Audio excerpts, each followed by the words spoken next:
At this point, the chair recognizes the gentleman from Alabama, Mr. Palmer.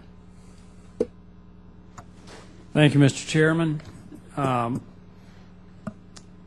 Christensen, I appreciate your willingness to be here and testify. I appreciate the work that the Inspector General's office does. It's absolutely critical to the functioning of our government. And I just want to ask you, in your work with the EPA, have you found them to be forthcoming? I mean, and when you've requested documents and other information, have they been forthcoming with you?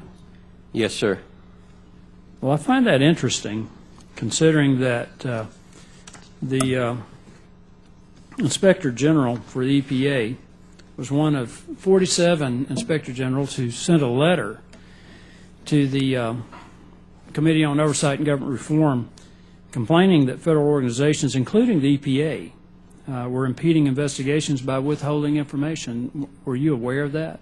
Yes, sir. That was to deal with the CSB impeding an investigation. My impression was it wasn't just the CSB, but did you agree with Mr. Elkins' assessment that the EPA was not forthcoming? There have been times where the EPA has not been forthcoming at the beginning, but eventually we have gotten all the documentation. Yeah, in regard to the CSB matter, and this is in the context of the problems with the EPA not being coming forward, he said that this impairment by the EPA was ongoing when he arrived 4 years ago. Now, this testimony was given September 10th, 2014, and he said it's still not resolved. And it seems to me that there's a culture here of almost, for lack of a better way to put it, lawlessness. I believe I stand corrected when I said CSB earlier. I believe that's with the Office of Homeland Security, sir, within the EPA. Well, it was, that particular reference was to Homeland Security, which is in regard. It was also in regard to the CSB. I've got the testimony right here, and I just want to ask you, does it not seem odd that the EPA would, in your opinion, be cooperative when they haven't been with other people?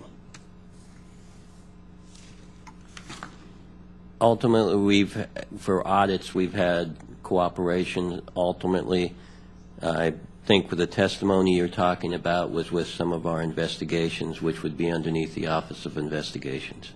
Okay.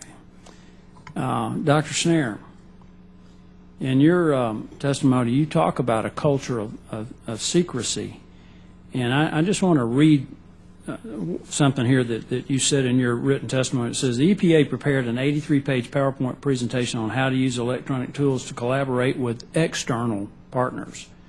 This presentation encourages use of instant messaging, other real-time correspondence tools, and even encourages using AOL and Yahoo and asking third parties to set up chat rooms, the purpose of which, according to this, is that if it encourages employees to help outside parties to sponsor the web-based collaboration tools, noting that as long as we are only participants, not administrators of a web collaboration site, the site is not limited by those same FOIA and Public Records Act constraints. I can't think of a better word to use than conspiracy. If you've got a better word for this, it seems that this is organized in an attempt to keep certain information from the public and from Congress, for that matter. Well, how do you respond to that?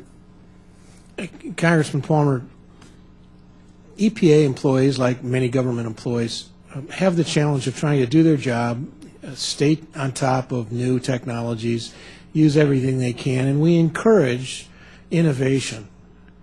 But there came a time in the agency in 1980 when we had disagreements within the agency. They were kept within the agency, and there was one point. And then at that point in time, after, there was a culture shift, and there was a lot of leaking going on, a lot of whistleblowing without being called a whistleblower It was a situation in which younger people at the agency simply felt they should speak out on things they cared about personally, and they disregarded the authority and the chain of command. It happened.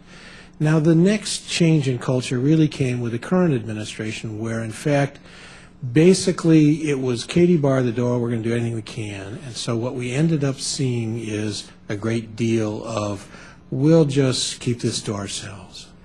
Well, in regard to the 5,932 emails and the fact that, as I understand it, there are 2 months of text messages that are missing, kind of begs the question, how much work Ms. McCarthy was able to get done. I mean, I don't think my teenage daughters text that much. Mr. Chairman, I believe my time's expired. I yield.